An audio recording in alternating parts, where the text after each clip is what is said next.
Sukantara membuka ruang untuk setiap murid bersinar, walau seketika namun penuh makna. Assalamualaikum dan selamat sejahtera. Hari ini 20 April 2025.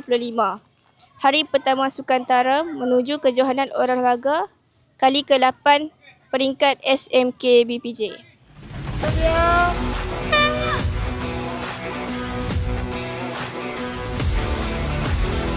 Antara acara yang dibertandingkan ialah acara larian 100 meter, acara lontar peluru dan acara lompat jauh.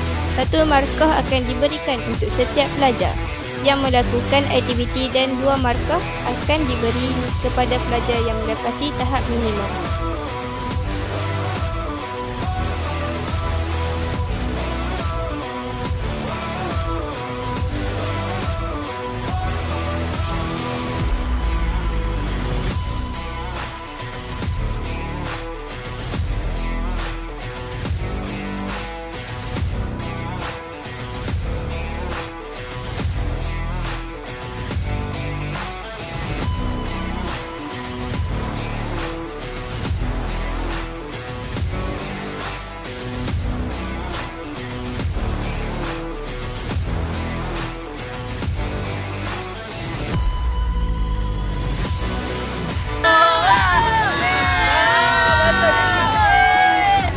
Secara keseluruhannya, Sukantara di peringkat sekolah hari ini berlangsung dengan jayanya.